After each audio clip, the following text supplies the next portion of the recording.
Hey everyone, Mr. Sujano here, your source for gaming tech, emulation, and open source news. Let's get started.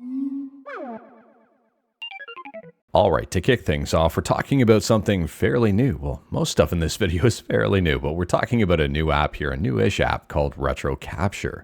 It's a real-time video capture for Linux, Windows, and Mac OS that applies RetroArch GLSL shaders, CRT, NTSC, XBR handheld, to live feeds from capture cards, and it just got a brand new update. So at the time of filming, version 0.8.1 alpha is their latest and greatest release. It's their 14th alpha release. And they say here this is a focused window hardening pass. Every Windows bug reported against version 0.8.0 alpha is fixed. So capture, streaming, recording, audio, and the virtual camera all work on a fresh Windows install. Overall, I think this is a pretty niche thing, but a pretty neat thing. And speaking about pretty neat stuff, next up we're talking about Duke Nukem 0 Hour, Overclocked. For those that are unaware, we talked about this one a while back, but it's a modern take on the N64 version of Duke Nukem 0 Hour. Maybe just for a modern audience with stuff like widescreen and even more. This is a fan project and version 1.0 has just dropped. So their website here is fairly informative. It's a mod pack for the Duke Nukem 0 Hour PC recompilation. It combines mouse and keyboard movement, first-person perspective, and a variety of quality-of-life improvements to make the game feel like a jank 90s FPS instead of the third-person shooter you grew up with. If you are interested in this one and wanted to learn more about it, like everything we talk about, links are within the GitHub link in the bottom of the description below. I don't hide my sources. And speaking about pretty neat stuff, next up we're talking about emulation front-end and launcher and so much more with iiSU. We've talked about iiSU in previous videos and it just got a brand new update and a brand new YouTube video that I'd recommend checking out. It's titled First Look at iiSU, and again, if you're interested, you know where the links are. So at the time of filming, iiSU Alpha version 0.0.7 is the latest and greatest update. They say here, after a long wait, 0.0.7 is here. This update focuses on homepage customization, performance, and a visual overhaul for all menus. They go on to say here, one of the main focuses of this release is a home menu overhaul. Personalize the home menu to your heart's content with a series of brand new widgets. Try out iiSU mode, bringing a brand new look to a classic menu type. This update also comes with a huge variety of other new features, including a visual overhaul to all menus, a global search menu, improved animations, and an app drawer. This update is huge for people with lower powered devices too. iiSU now implements a completely new rendering engine, allowing for incredibly fast speeds. We look forward to your feedback. Now, if you haven't been able to tell, I am excited about this one. This is a huge update for iiSU. A huge update. I mean, you could spend quite a bit of time going through this entire changelog as to what's been new and improved and fixed. Holy smokes. And for those wondering, this is for Android. iiSU is currently free. It's up on GitHub, and iiSU Alpha version 0.0.7.2 is their latest update available in an APK. And speaking about stuff available in an APK, but also more, next up we're talking about N64 emulation with Gopher64. And Gopher64 was just updated to version 1.1.26. This update has some fixes and some brand new stuff here. Improvements to the netplay waiting room and improved netplay connectivity for users who can't make direct P2P connections. And speaking about N64 emulation, next up we're talking about RMG or Rosalies Mupen GUI, or something else I can't quite put my finger on. Anyways here, version 0.9.0 just released, and this update has a number of fixes and something worth noting. They say here the netplay servers hosted by Logan MC, who you may know is behind Gopher64, have been changed into something incompatible with RMG. Due to these changes, RMG will no longer have any hosted servers, but self-hosting isn't too difficult, as I've outlined in the new netplay section in the README. And speaking about support for stuff and consoles that end in 4, next up we're talking about PlayStation 4 emulation and a front end here known as Nostlan. And Nostlan version 3.8 has just dropped and introduced PS4 support, ShadPS4 support. So they say here in their update, ShadPS4 emulator support added all new PS4 system theme and box assets, Upgraded PS4 game database with 29,774 entries sourced from Serial Station. Improved support for modern Ryujing Switch emulator. And added Citron Neo Switch emulator support. And speaking about PlayStation emulation, next up we're going from consoles to handhelds and talking about the PlayStation Vita and Vita 3K. And Vita 3K Android just received a brand new update. The previous update was back in February, and now it's got a brand new release, version 12.5 build 19. Now this update brings a number of fixes and improvements and also rebases this app up to one of the latest versions of the mainline version of Vita 3K. There are some known issues though, no Qt GUI or native UI yet. This EMU is still using RMG UI. 32-bit still not usable for now, they're still alpha testing it. I would argue 64-bit is probably the way to go, but at the same time, they are working on 32-bit. And no camera support yet. Now, there's also something worth pointing out here, and I think I forgot to say it when I was introducing this emulator, but this is a fork of Vita 3K for Android. Yeah, I don't think I said it when I was introducing it. Anyways, I'm saying it now, and that's the important part here. This is a fork of the official version of Vita 3K for Android. The official version of Vita 3K for Android is build 4056, which released 3 days ago. And speaking about official versions of things, next up we're talking about The Legend of Zelda Ocarina of Time. And holy smokes, is this game getting a whole lot of attention online, and understandably so. I mean, I'm a huge fan of Ocarina of Time. And the Ocarina of Time remake now has an official page over on Nintendo, and more details about this game have leaked a little bit. Now, this leak was from Nintendo themselves and also from the website preview on Google, so, well, it seemingly is real here, and, well, there's not a whole lot to it anyway. But I guess here is the report. Taco, I think that's how you say their name. Yeah, makes sense. Found a hidden description of the Ocarina of Time remake that only shows up in the website preview. The N64 classic reborn as a full remake for the Nintendo Switch 2. Experience Ocarina of Time with stunning visuals, updated designs, and timeless gameplay. Now, I couldn't tell you the amount of over-analysis I've seen on this stuff. I mean, there was a whole bunch of over-analysis on that initial 1 minute and 30-second trailer about the Ocarina of Time. And based on this statement here, a lot of that initial analysis was incorrect. A lot of speculation based on that small trailer, like 10-minute long videos on it. Anyways here, this one is just a sentence. We're going to have to wait to see, but based on this sentence, it seems like it's going to stay true to the original. So seemingly similar to Star Fox, and I think that's an accurate statement just based on this one sentence. Again, we're going to have to wait and see. There's no point in over-analyzing it just yet. And speaking about waiting to see more, next up we're talking about Lighthouse. If you're not familiar with Lighthouse, you may be if you watch the trailer here.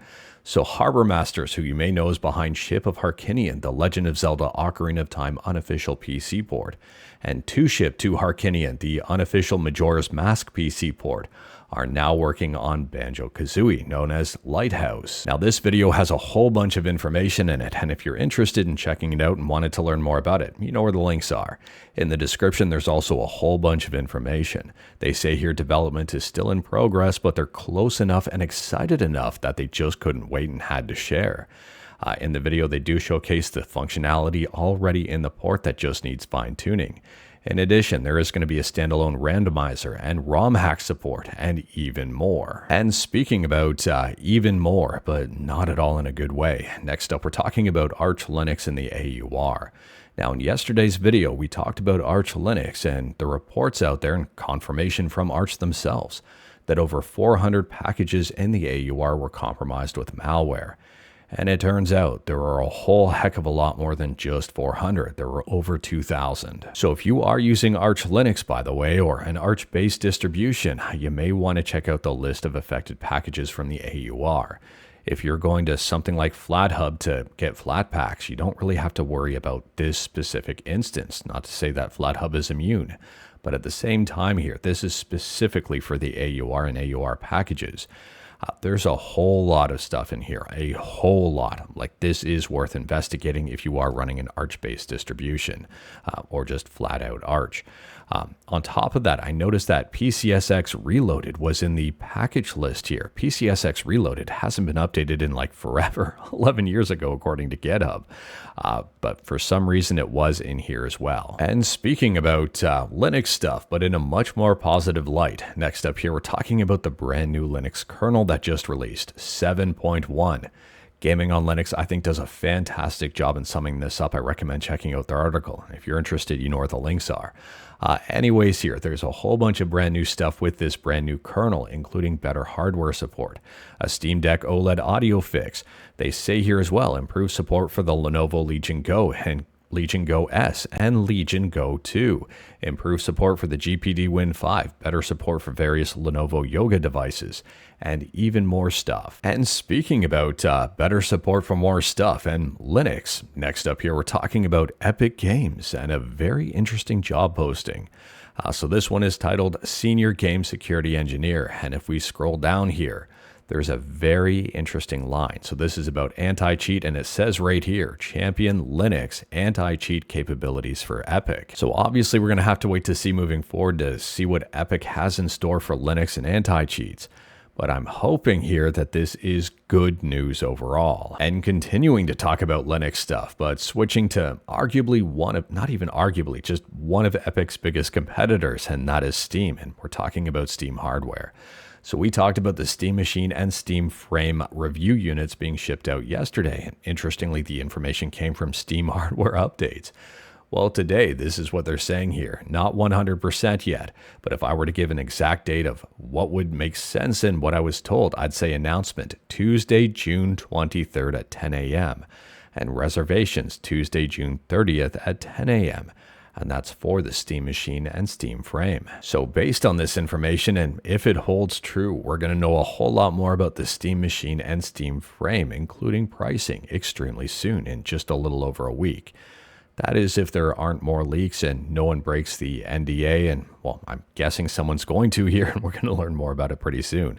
But at the same time, if you're excited about this upcoming hardware, this may be up your alley. And speaking about upcoming hardware, that's kind of up my alley and maybe up yours. Next up here, we're talking about Ayaneo. And Ayaneo have just announced the Pocket Micro 2. They say here that the Pocket Micro 2 is here, but taking a look at their website, and I definitely don't see the Pocket Micro 2 anywhere here, unless I'm missing something. But they have announced it, so it does seem to be featuring a Snapdragon Gen 2 here. They say it's Retro's new icon. Don't know a whole lot about it just yet. I can see kind of a text-based logo here, and that's really about it. So we're going to know more about this one fairly soon, and if you know more details about this one, let me know here, but information about this one seems pretty scarce so far. But knowing Ayaneo, we're going to know more about this one pretty quick. And speaking about learning more about stuff, next up we're talking about Stop Killing Games.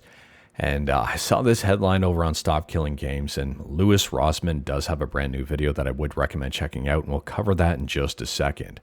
But listen to this, and this is up on Reddit Stop Killing Games. ESA, the lobby, just lied about Protect Our Games Act again.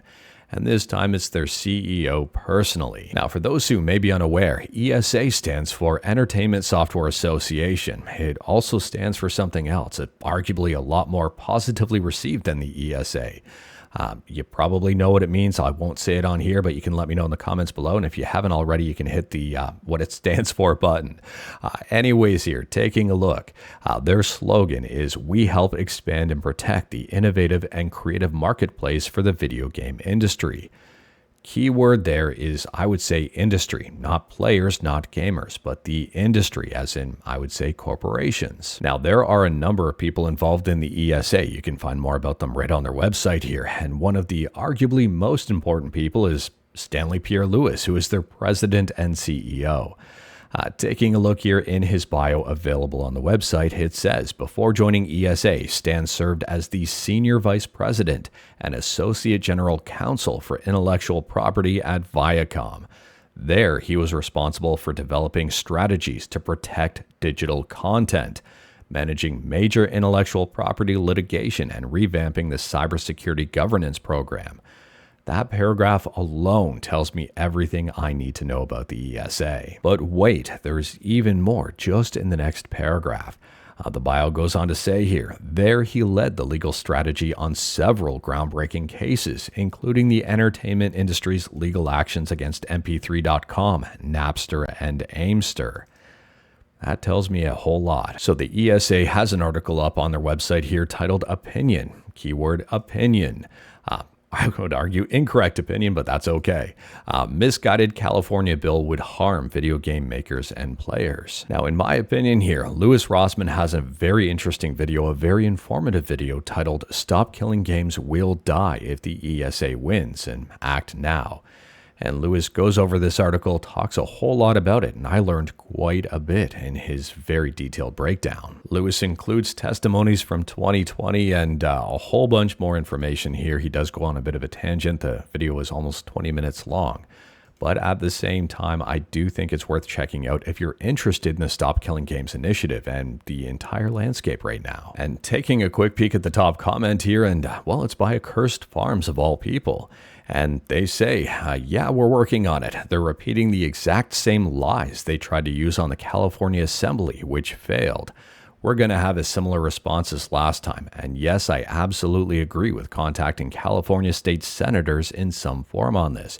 We have some information on that already, but we'll have more in the near future. So based on this information here, I am guessing that the Stop Killing Games initiative has attracted even more attention from some big companies who may want it shut down. And I'd be curious to see how much, if they are spending on lobbying against this, how much they are spending against it. We'll have to wait and see on that one if we ever find out. But at the same time here, this seems to be really on the radar and on a very urgent radar of some big companies. But anyways, that is all I've got for you in this one. Straight to the point, all stuff and no fluff. We talked about a bunch today. Feel free to discuss anything we talked about in the comments below. If you liked this video, leave a like. If you didn't like this video, leave a like. Hit that subscribe button. Check out my other videos. Don't tempt fate. Save your state.